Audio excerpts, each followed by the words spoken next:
Hello learners, hassle free English पर आपका स्वागत है। आज की वीडियो में हम पढ़ने वाले हैं clause and types of clauses. तो ज़्यादा देर न करते हुए चलिए शुरू करते हैं आज की class. What is a clause?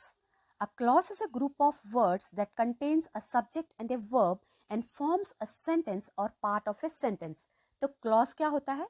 Clause words का एक ऐसा ग्रुप है जिसमें होता है एक सब्जेक्ट और एक वर्ब, और वर्ड्स का एक ये ग्रुप मिलकर या तो एक सेंटेंस बनाते हैं या फिर सेंटेंस का एक पार्ट होते हैं।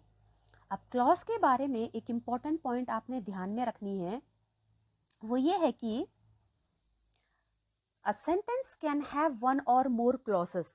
तो एक सेंटेंस में एक क्लॉज भी हो सकता है और एक से ज्यादा क्लॉसेस भी हो सकते हैं। तो इसको अच्छी तरह से समझने के लिए हम एग्जाम्पल देख लेते हैं। The first example is Rohan plays football. अब इस एग्जाम्पल को आप ध्यान से देखिए। इसमें है रोहन सब्जेक्ट। अब सब्जेक्ट क्या होता है सेंटेंस में? जिसके बारे में हम बात कर रहे हैं या फिर जो एक्शन कर रहा है। और प्लेस है वर्ब, यानी कि रोहन के द्वारा क्या क्रिया की जा रही है। तो एक सब्जेक्ट और एक वर्ब। तो इस सेंटेंस में कितने क्लॉज हो गए?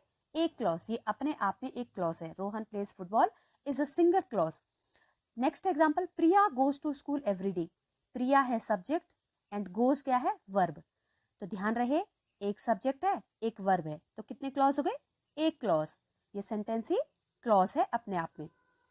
Next example, because I was tired I went to bed early. अब इस सेंटेंस को आप ध्यान से देखिए।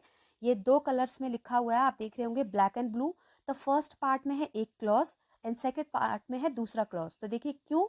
बिकॉज आई वॉज टायर्ड, यहाँ पे फर्स्ट पार्ट में देखिए आई सब्जेक्ट है एंड टायर्ड क्या है? वर्ब। तो यहाँ तक एक क्लॉज हुआ। Next part, I again subject हो गया और वेंट क्या है? यहाँ पे वर्ब हो गई। तो इसमें कितने सब्जेक्ट है? दो सब्जेक्ट दो वर्ब, यानी कितने क्लॉज हो गए? दो clause. Next example, although she tried her best she still failed the exam। ये सेंटेंस में मैंने टू कलर्स में लिखा हुआ है क्योंकि इसमें भी दो क्लॉज हैं। कैसे? although she हो गया सब्जेक्ट, tried क्या है यहाँ पे? वर्ब।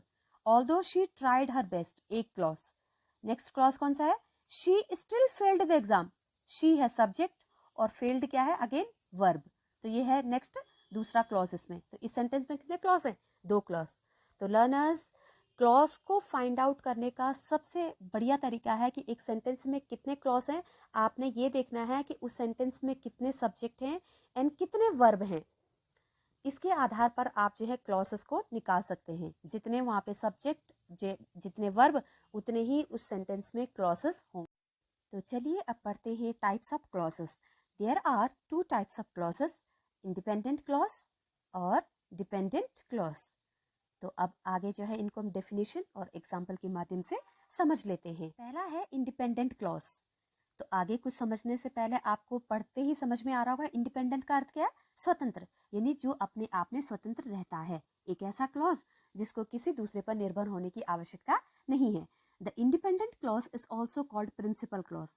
तो इंडिपेंडेंट क्लॉज को प्रिंसिपल क्लॉज भी कहा जाता है। It has a subject and a verb. इसमें एक सब्जेक्ट और एक वर्ब होता है।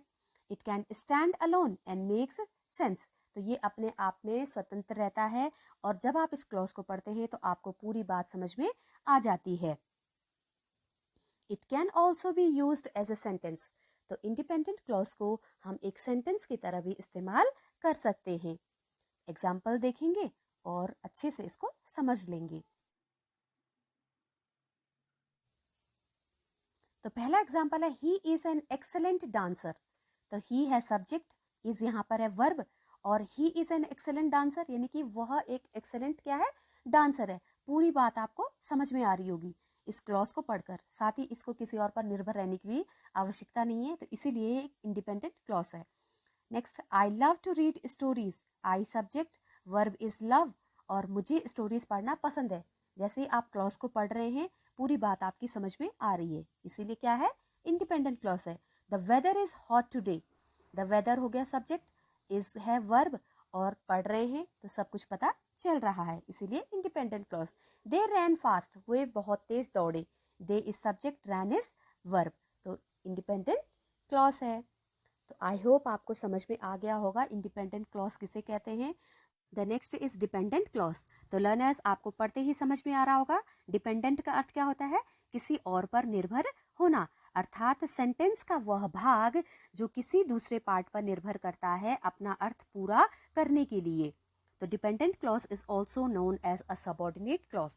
डिपेंडेंट क्लॉज का दूसरा नाम क्या है, सबॉर्डिनेट क्लॉज है। अब डिपेंडेंट क्लॉज के बारे में आपको कुछ बातें ध्यान में रखनी है।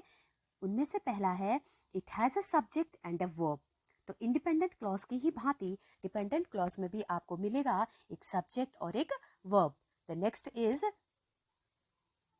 it requires an independent clause to provide the complete meaning of the sentence।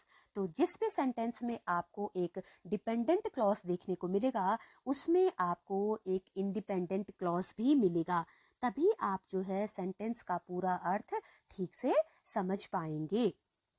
अब हम जो है इसको ठीक से समझने के लिए देख लेते हैं कुछ examples.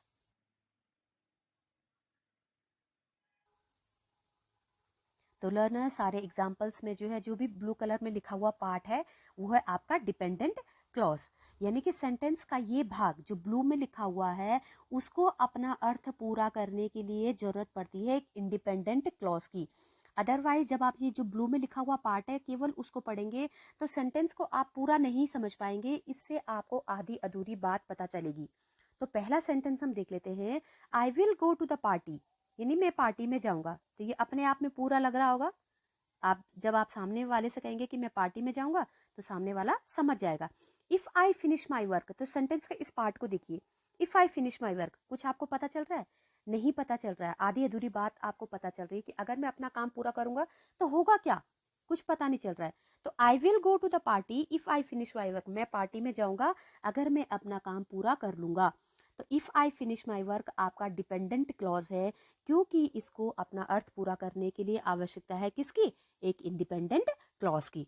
Next example, although it was raining, हालांकि बारिश हो रही थी। तो हालांकि बारिश हो रही थी तो क्या हुआ, क्या पता क्या हो रहा होगा अगर हालांकि बारिश हो रही थी, कुछ पता नहीं चल रहा है, आधी अधूरी बात है, इसीलिए ये है dependent clause. He went for a walk, वह वॉक पर गया, ये इंडिपेंडेंट क्लॉज है। तो although it was raining is the dependent clause और he went for a walk क्या है, आपका इंडिपेंडेंट क्लॉज है। तो प्रत्येक वाक्य में जहां पर आपको एक डिपेंडेंट क्लॉज मिलेगा उसके साथ साथ आपको मिलेगा एक independent clause. Next example, I will call you when I reach home, जब मैं घर पहुंचूंगा तब मैं तुम्हें क्या करूंगा, कॉल करूंगा। तो when I reach home is the dependent clause. Where is the milk, दूध कहाँ है, ठीक है, ये क्या है, डिपेंडेंट इंडिपेंडेंट क्लॉज है। वेयर इज द मिल्क, दूध कहाँ है, इंडिपेंडेंट क्लॉज है। And which was in the fridge, जो फ्रिज में था, क्या था फ्रिज में, दूध था, फल थी, मिठाई थी। तो यहाँ पे where is the milk which was in the fridge, यानी कि वो दूध कहाँ था जो फ्रिज में, कहाँ है जो वो दूध कहाँ है जो फ्रिज में था, ठीक है। तो विच was in the fridge is the dependent clause. I saw a man who was laughing, तो यहाँ पे हु कौन वाला हु नहीं है, ये हु है जो। आई सॉ अ मैन, मैंने एक आदमी को देखा जो हंस रहा था। तो जो हंस रहा था क्या क्या हंस रहा था, तो आई सॉ अ मैन, यानी कि मैंने एक आदमी को देखा जो हंस रहा था। तो ये एग्जाम्पल्स थे डिपेंडेंट क्लॉज के। तो लर्नर्स, आई होप आपको समझ में आ गया होगा कि किसे हम इंडिपेंडेंट क्लॉज कहते हैं और किसे डिपेंडेंट क्लॉज कहते हैं। तो अब नेक्स्ट वीडियो में हम पढ़ेंगे टाइप्स ऑफ डिपेंडेंट क्लॉजेस। तो अगर वीडियो आपको अच्छा लगा हो तो चैनल को सब्सक्राइब और वीडियो को लाइक शेयर करना ना भूलें। Thank you.